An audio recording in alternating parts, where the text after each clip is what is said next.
Okay, hi everyone. This is like my third trying to record this because the last time I recorded it, half of my face wasn't even in the frame.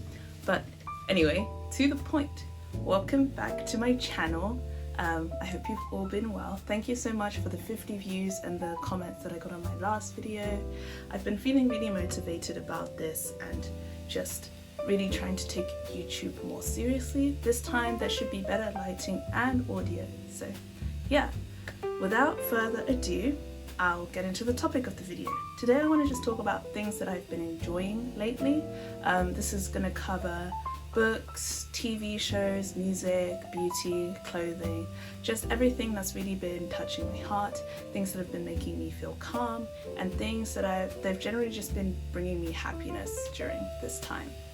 What time it is, like graduate unemployment. We call it the time of graduate unemployment. So yeah, let's get started. Okay, so starting off with media, the first thing I want to talk about is a TV show I've really been enjoying. It's quite famous, you might have heard of it, The Office. In case you haven't heard of it, it's an American sitcom, a mockumentary of just crazy things that happen in the office workplace.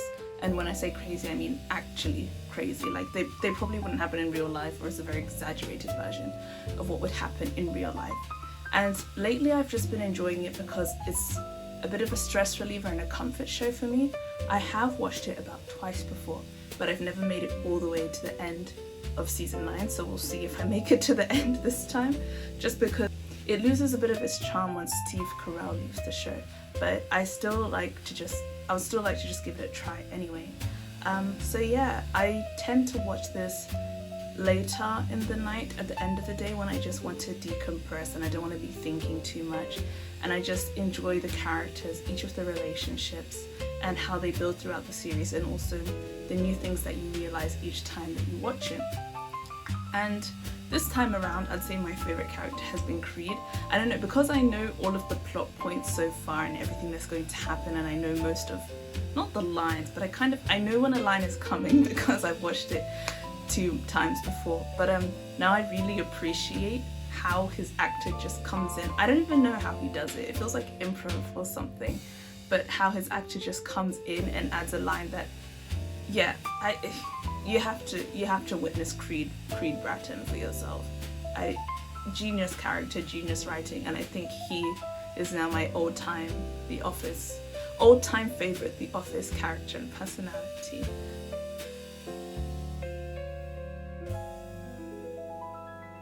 Yeah, so that's it for TV shows. I know it's not like super niche or super artistic sort of. I'm not a movie buff or a television buff, so I watch pretty basic shows. Oh, something else I wanted to add. I kind of love how it starts off in the early 2000s. I feel like the stress of social media and everybody being chronically online, it doesn't exist there. It is a very in-person show, and just for the same reasons that I like watching Gossip Girl or The Vampire Diaries, like the early seasons where they're using phones with buttons and really short text. They're mainly arranging to meet up in real life. I feel like it just reminds me of a time where there was a bit more peace and there was less of this whole attention economy stuff, and like everybody was watching the same TV shows, everybody was listening to the radio, and there was a sense of unity and oneness. And I feel like it just harkens back to I don't want to say a more peaceful time, because it probably wasn't peaceful, but just a time that I'm fond of, a time that I'm nostalgic about. So that's number 1. The next thing I want to talk about is the New Yorker magazine, which I did go and get. I went to get it, this one. I've been reading, just making sure you can see it, the October 20th edition of the New Yorker. I hope you can see that. And so far I am about halfway through. When I bought my first New Yorker at the start of October, I didn't realize it was that much writing. Like, it's like a lot of writing. But it has been excellent writing all the same. The specific story that I wanted to talk about was it's called Life and Letters, This Is Miss Lang by Anthony Lane. And maybe if you look closely, you can see that I've highlighted a few things. I highlighted words that I didn't recognize but I wanted to learn, and I've been putting them down into a little notebook. So some of the words that I highlighted include perspicacious, encomium, volubility, imperiousness, and propitious.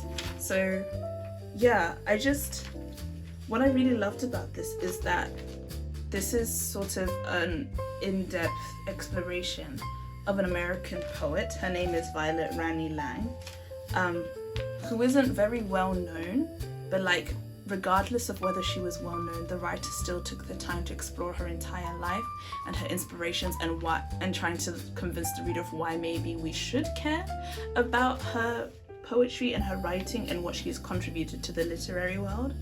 And I don't have a background in literature, but reading some of her poetry, there's a part where the writer highlights how she's really excellent at starting a poem, her first lines. So some of her opening lines in poems include, making sure it's still recording. Cats walked the walls and gleamed at us, where lovers lay around like great horned owls, and we lay fat cats under a milkweed sky. Some of her other openings are, darling, they have discovered dynamite. Here was the fright, the flight, the brilliant stretch. Spring you came marvelous with possibles. So, I don't know, I just feel like this sort of attention to detail and appreciation of how she would open her poems just informs you so much of what writing can be if you let it. And one of the poems that they included in here was, if I lay thinking about the heat, still pond cradling the sun, no one but you would come into it. I would turn over, taking the sun on my skin, opening and closing my hands, still pond, hair damp at the roots on my head, listening alone to the underground drum sound my heart would make.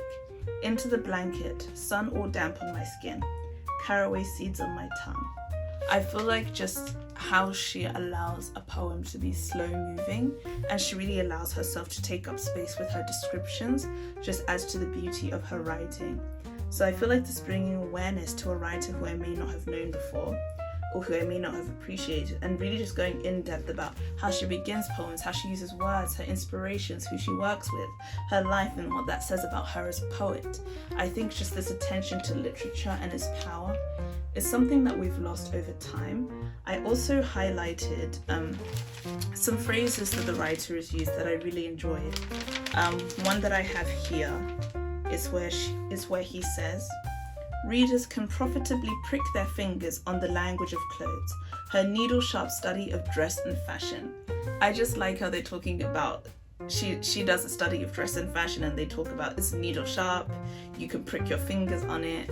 I feel like this style of writing, I hope to be a writer as great as this one day. That's basically what I'm saying. The same as Lang and the same as Anthony Lane, who wrote about her.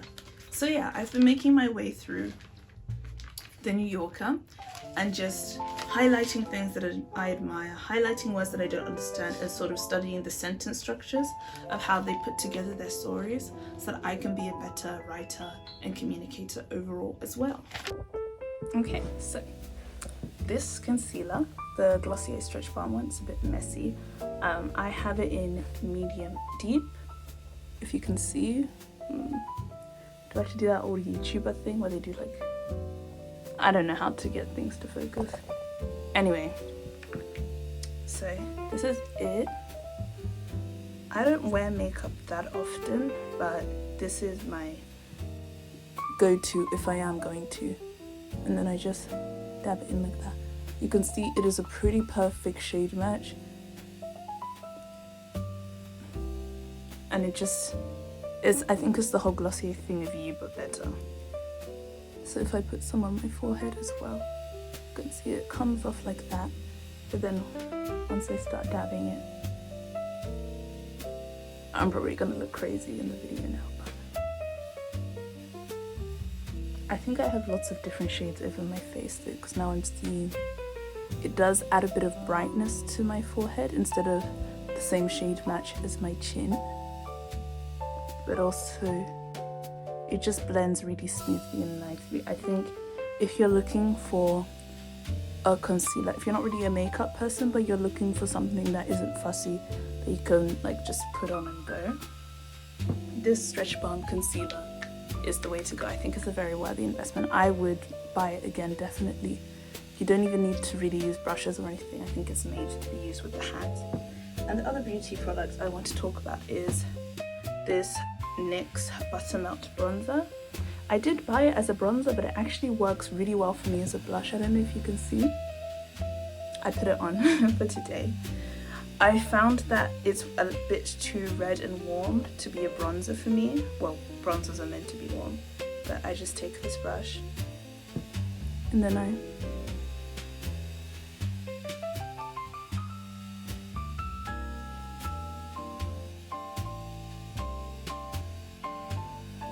and that's basically my makeup routine. I think it just adds a really nice warm glow to my face, and then I can put some up here as well since it is a bronzer. And then where else I put concealer. I like it.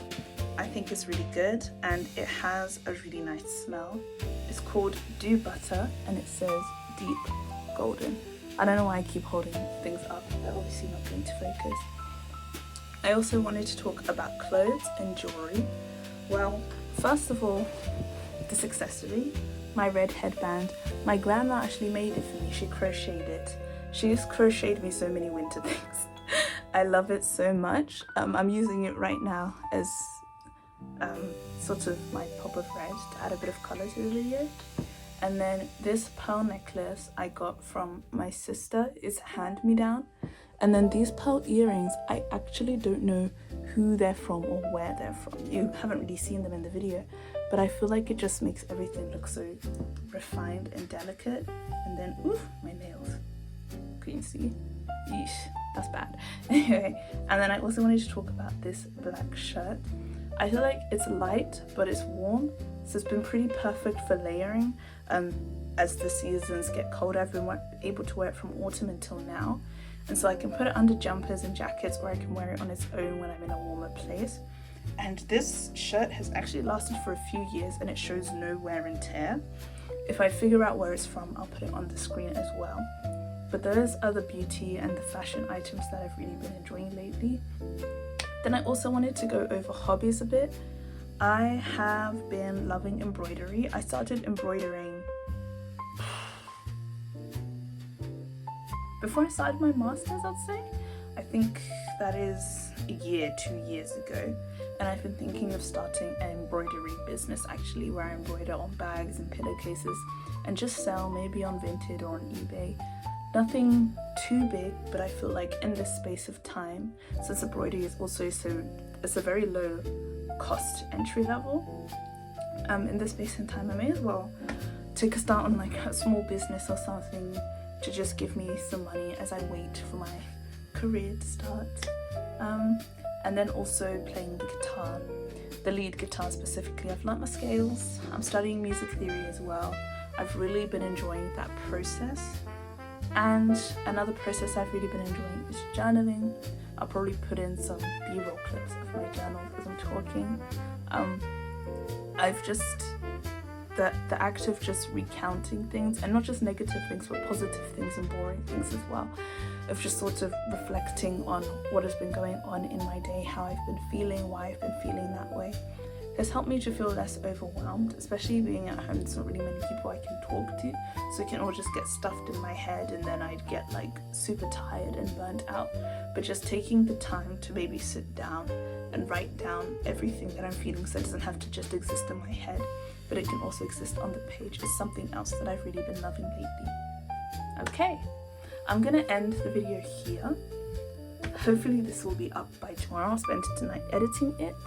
And I really hope you guys enjoyed it. I don't know where this YouTube channel is going to go, but I hope that it grows into something real. And thank you so much again for the 50 views from last week, and here's to next week.